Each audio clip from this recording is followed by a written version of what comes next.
everybody, boys and girls? It is me, Dukect here, back on my blue snowball microphone, and hopefully it is clearing to you guys and gals out there in internet radio land, or podcast land, or whatever you are. So wherever you are, hopefully you're hearing me crystal clear here on the Dukect Lounge. Okay, let's get this thing out of the way. Let's talk about the WWE Draft. Man, that was a terrible draft. You know, it's the draft. And, well, honestly, I got to just see this. The 2006 draft and all the draft results and all these type of things. You know, and I got to say, quite honestly, very lackluster. Not only the shows, but the draft picks. Okay. Round one, they had select Seth Rollins. And Raw picked Seth Rollins. And number two, WWE champion Dean Ambrose was taking on SmackDown. Idiot. Maybe Steph was so into Seth Rollins. I don't know why. I mean, Steph, at the end of the day, failed. So, I mean, she was always passive-aggressive with him when he was in the Authority. Now she's all up. I'm like, I don't know. So, yeah, Seth Rollins, the number one draft pick, even though it should have been, quite honestly, Brock Lesnar. But I bet they wanted to not get into the whole, you know, USDA type stuff. You know, that sort of thing. So, Seth Rollins is the number one pick. Dean Ambrose is the number one pick for SmackDown Live. Okay, fine. Dean Ambrose is going to be a champion. I think there's going to be a bit of a split finish as Roman and Dean pin Seth Rollins, and there's going to break down the belt. As Roman Reigns was drafted to Raw, Roman Reigns will be a WWE champion. Dean will be your World Heavyweight champion. That's what's going to happen, and because I think that's going to split the titles up. The WWE Women's Champion Charlotte will go to Raw. Meh. AJ Styles, the phenomenal one, goes to SmackDown Live, which they're just calling SmackDown Live now. The SmackDown Live. They're going to drop the thing around eventually because maybe, I don't know. John Cena's going to be on SmackDown. Randy Orton SmackDown. Bray Wyatt SmackDown. Becky Lynch SmackDown. The Miz SmackDown. Baron Corbin SmackDown. American Alpha SmackDown. Dolph Ziggler SmackDown. Alberto Del Rio SmackDown. Natalia's going to be on SmackDown as well. You have the Usos are going to be on SmackDown. Demon Kane is going to be on SmackDown, as well as Kalisto, Naomi, The Ascension, Zack Ryder, Apollo Crews, Alexa Bliss, Breezango, Eva Marie, the Vaudevillains, Mojo Rawley, Eric Rowan, and Carmella. And Ace Slater was undrafted. That's hilarious. Anyway, Dean Ambrose, Seth Rollins, number one pick on Raw. Finn Balor from NXT, he's going to Monday night. He is going to be on Monday Night Raw. Yeah. That's going to be interesting. Baylor Club, anyone? As you're going to have, you know, he's going to be with Brock Lesnar, the WWE Tag Team Champions, the New Day, Sami Zayn, Sasha Banks, Chris Jericho, Kevin Owens, which would be, honestly, since all that build up to Battleground was going to be that last match, of course they're going to be on the same brand, because God forbid both of them can't be on SmackDown or Raw, because I think Sami Zayn will fit more on SmackDown, but hey, who cares? And this is right after, I'll get to the show later. Kevin Owens on Raw. You have Enzo and Big Cass. They're going to be on Raw. Gallows and Anderson on Raw, so the club is going to be no more. So that's why there's probably no t-shirts. But then again, yeah, why 2 AJ t-shirts? And they were a team for 2 weeks. Let's see. Big Show is on Raw. Nia Jax on Raw. Neville on Raw. Cesaro on Raw. Sheamus on Raw. Golden Truth is on Raw. Titus O'Neil on Raw. Paige on Raw. Darren Young with Bob Backlund is going to be on Raw. Sin Cara is on Raw. After he broke up with Kalisto, and that's pretty much it. Yeah, they broke up. Yeah, a week before they broke up with no type of. By the way, I love how Sin Cara and Kalisto break up. The Lucha Dragons broke up off screen. There was no hints of tension whatsoever. They just broke up and then have Baron Corbin beat the crap out of, I think, Kalisto. Sin Cara came out and Baron Corbin beat the crap out of him too. Both losers. Let's see what else. Who else? Jack Swagger, who will continue the job on Raw. Dudley Boys on Raw. Summer Rae on Raw. Mark Henry still on Raw. Bo Dallas on Raw. The Shining Stars, who will film nothing but vignettes from their fabulous green screen, will be on Raw. Alicia Fox on Raw. Dana Brooke on Raw. Curtis Axel on Raw. And undrafted Heath Slater. Oh yeah, John Cena's on SmackDown. Don't care. By the way, I love the fact they actually broke up the Wire family, because I think let me see. Oh yeah, I missed. Let's see. I missed Braun Strowman. I mean, how can I miss Braun the Strowman Man going to Monday Night Raw? Yeah, I can't wait for them to ruin them. And yeah, breaking up the Wire family, because I did so well the last time the WWE did it. Oh wait, it sucked. Oh, and Breezango is going to be on SmackDown too. I don't care for that team. Like, there's a lot of teams, and this is one problem with this draft. There's no really big star. There's no big grand star that is actually going to really come up here. I don't see anyone here that's like, there's no big, oh my God, star. The only big star I can see is somewhat is maybe Randy Orton. Not Randy Orton is going to be on SmackDown. Yeah, it's Randy Orton. Maybe, well, Randy Orton's been gone for a while, so that's his past stuff. But, yeah, Brock Lesnar is the only guy, is the big star here.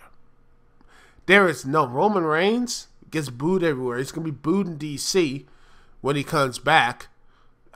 Who's their big star? I mean, is it going to be Rusev or Miz? Do people care? No.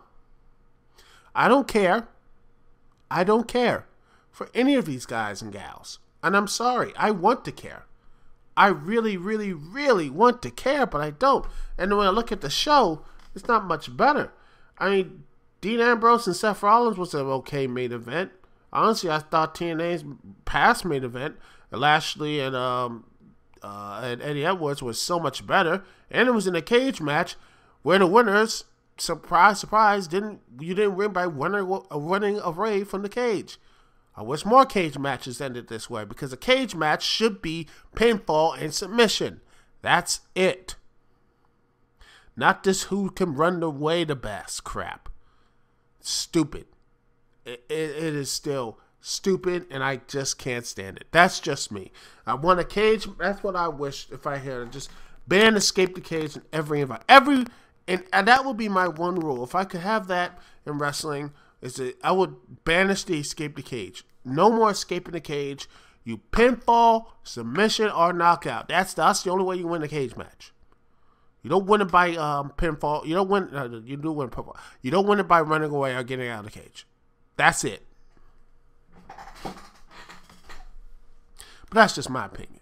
But the matches were, honestly, just was a regular show. Other than Marlo Renato, which, by the way, makes every show better.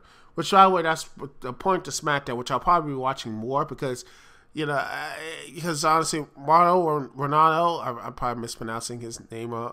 Marlo Renato, I can't believe I probably mispronounces his name. He is a great announcer. It feels great. And him and Daniel Bryan in the CWC, the WWE Cruiserweight Classic, boy, that's great and fun. Still great. And the second week was really good as well. Kenneth Jackson was really good. I didn't really care for his opponent. I'm sorry to say that,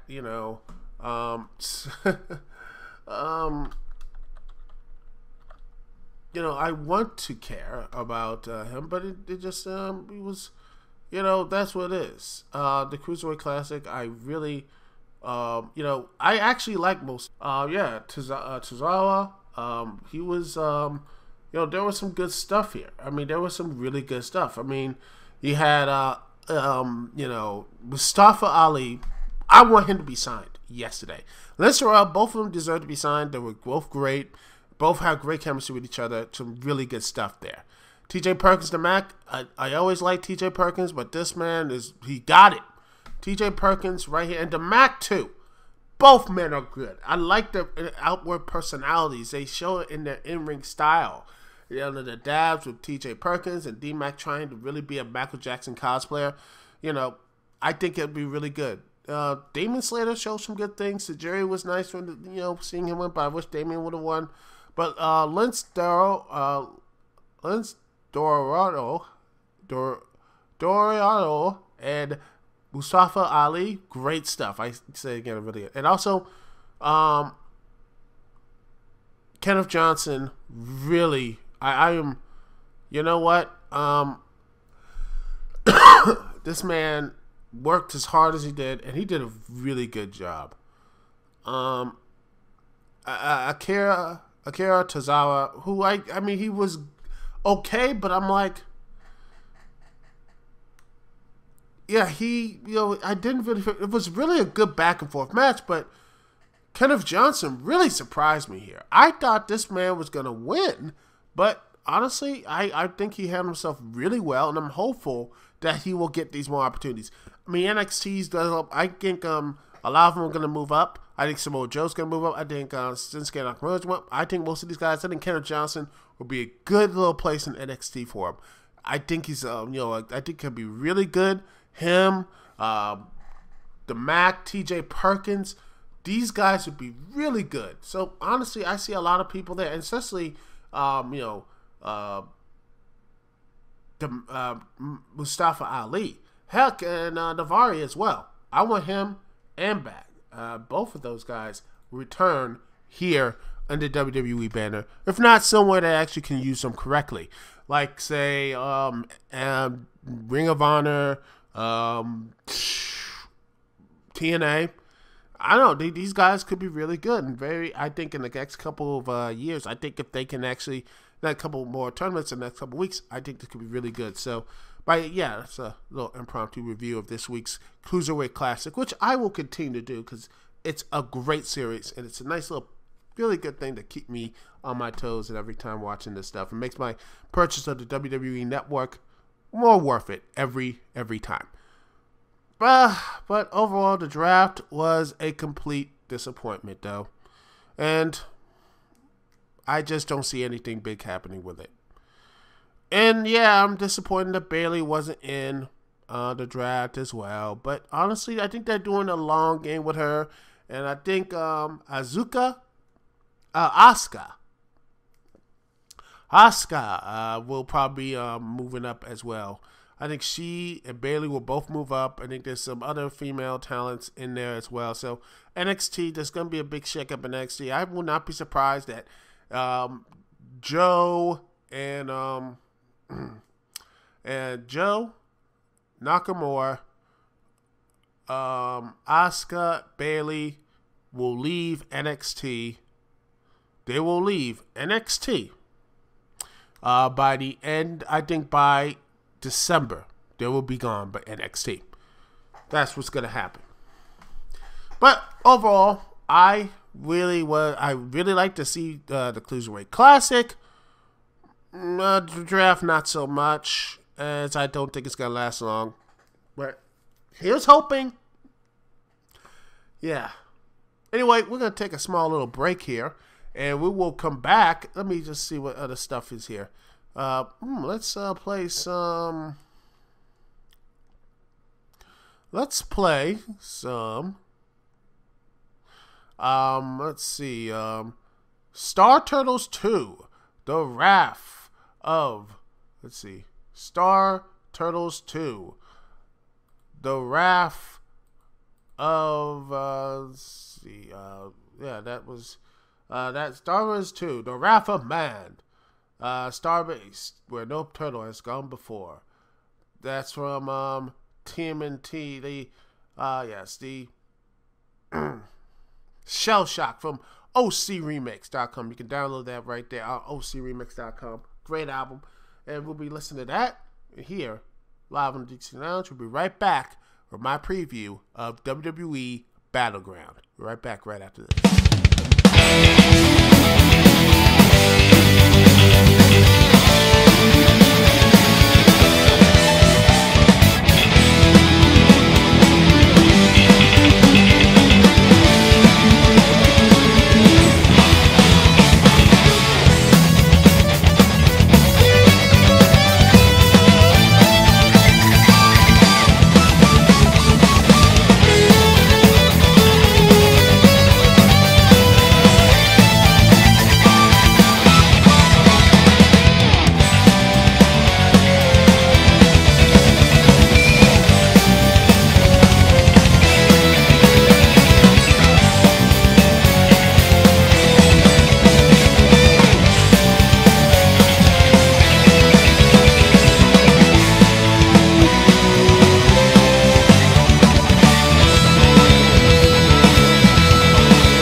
We are back here live on the Dukect Lounge.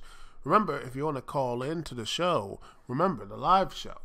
The number is 724-444-7444. Once again, the number is 724-444-7444. And the call D to connect to me, Dukect, is 92417. Once again, the call D is 92417. And always, the show will be live, as always, on TalkShoe, on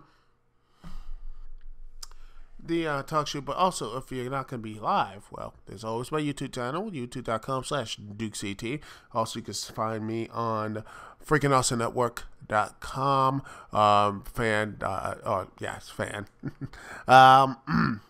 manexpression.com, the Enzo&Cass Studio forums, let's see, what other places I could put this video up. Well, if not, I will put this up on SoundCloud and on iTunes as well. So you will have this stuff here on iTunes, and hopefully you will enjoy the little the things, the magic of it. Anyway, let us get to WWE Battleground, the preview of this huge and epic event. First things first, let us look at the matches, shall we? First up, what I'm looking at is Sasha Banks and a tag team partner to be decided, taking on the WWE Women's Champion, Charlotte, and her protege, Dana Brooke. This match is going to be, I think it's going to be Bayley who comes in, which would be interesting, but I don't think it's going to happen. Maybe I heard rumors Nikki Bella's going to be here, and I'd be cool with that too. Let's see. I think I honestly at this point don't care who ends the reign with Charlotte. I just don't want someone to end it, please. It's draining.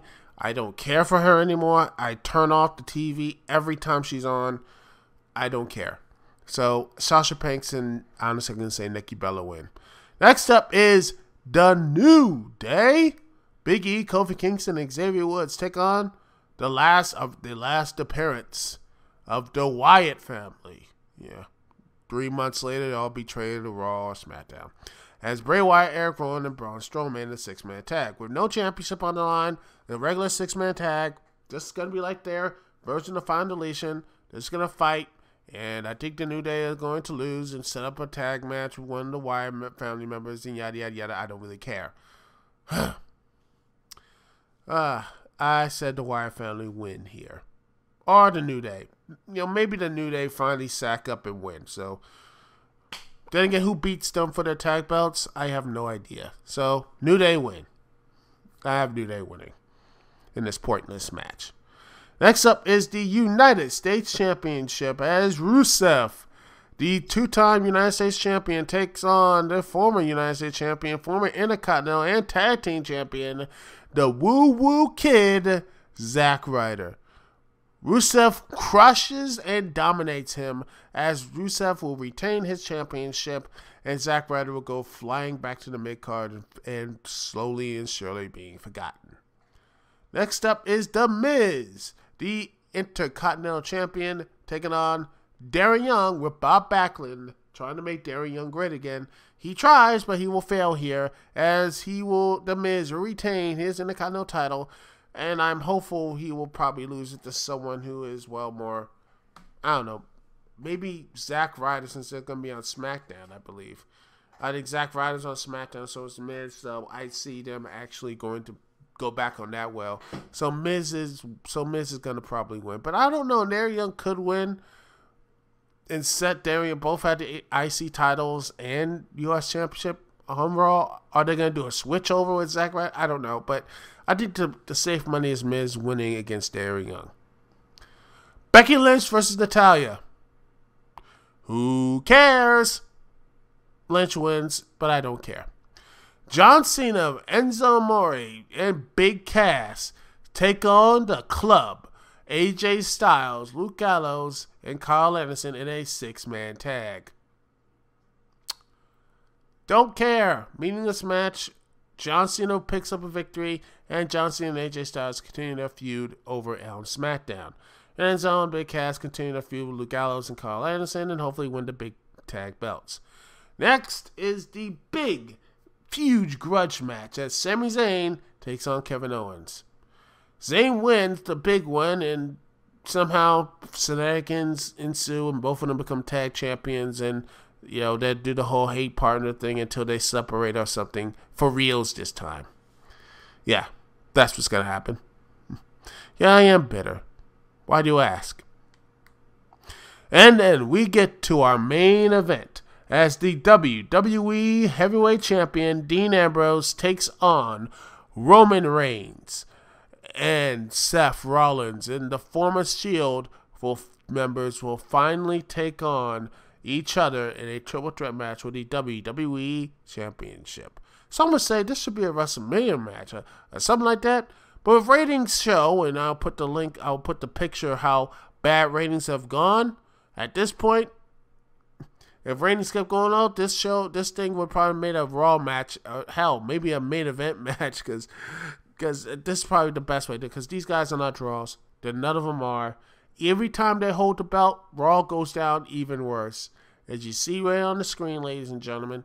And if you're listening on iTunes and you're listening on the SoundCloud, I will tell you. Here we are. October 19th, 2015, Seth Rollins. Raw rating 2.21, 18-year low. June 13th, 2016, Roman Reigns. 2.03, 19-year low. And recently, this month, Dean Ambrose, 1.87, 20-year low. 20-year low. No one cares. All three guys are ratings poison.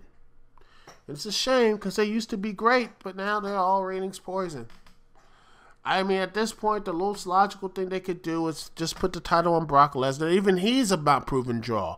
At least so, or John Cena again. Put it on something stable until something big happens. A huge shakeup. Make matches important. That's the one thing I think that the WWE is lacking importance. There is no importance with any matches right now. Nothing matters. It's all about these stupid men, stupid GMs, stupid commissioners, stupid crap. And until the WWE gets into their heads, no one wants to see the GMs. No one wants to see big man drama. No one wants to see all this crap. And just want to see the wrestlers with good characters and some nice character development and matches that have meaning, matches that have substance, matches that actually lead up to something. If you win a couple matches, you get a U.S. Championship opportunity and such and so on. That sort of thing. Make it feel, if you want to make it a sports thing, do what WCW did. Make it like that. If you want to do fancy, go all Lucha Underground. That's the thing. You can. You have a WWE universe, and yet you hardly use it. You guys could have been something great. Instead, it was just, you are just doing the barest of all minimums. Because honestly, back in the day, you used to care. Now you don't. I mean, I don't know if they care. Maybe they do, But when you have over 30 writers and this is the best you can come up with, I'm sorry, your stuff is terrible. When you have 30 plus writers on your show, writing your shows, you guys suck. It is a huge type of bloat on your company. And until that changes, nothing's going to change. Until that changes, people, your shows will continue to be bland and forgettable. Hey, don't be all mad at me, WWE. Don't be mad at me, fans. I'm just telling how it is. WWE's bland and bland and forgettable. And I don't think Hot Shot and Titles is going to do something. They need something people can really connect to. And it might take a while. This is the new generation era. They need to find something because they can and they will. And that's what they're going to need to do. If not, they're just going to really be just floating their wheels until WWE gets, USA just gets done with them and just S-cans them. That's what's going to happen. Ratings are going to continue to get so low and bad that honestly I think TNA might actually beat them. Now, I'm not talking about the 1.1 TNA. I'm talking about TNA on Pop TV. They might actually do it if the ratings continue to go this downward spot. Let me just see this week's Raw ratings. Oh, let's see. Let's see how it is. WWE ratings drop.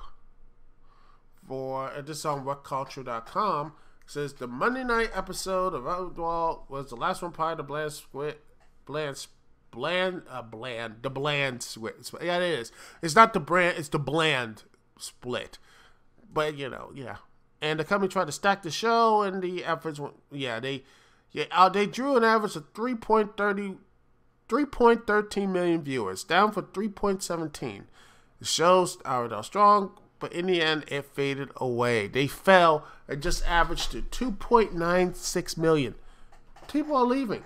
And it's been calls of that third hour. They rarely gain in that hour. And the only reason I think they have that hour is because it's the financial stuff. They need the money. Honestly, WWE, the best way to make more money is to have more interesting content. Interesting content people will actually watch your stuff. Less can sometimes mean, less is more. Less is more in this situation. Put the show on earlier. Put it on from 8 o'clock to 9:30 if you're really going to be kid-friendly. And put some matches that don't really, you can have people calls on the edge. But if you want to go for the PG audience, watch all these, shows that can get now. They don't know what their audience is. And their audience is getting older. So, once again, what is your audience, WWE? What are you going to do when this old audience is going away? They're leaving you. And you better hope the kids start watching, because the kids, let me tell you, they'll find something else. They already look on their iPods and everything else. They're like, hey, why is this show more fun and interesting than this one? You know what? I'm going to stop watching this. That's what happens. Most of those, trust me. Trust me, WWE, you need to get your stuff right. Believe you me, you need to do some things to really shake up your programming.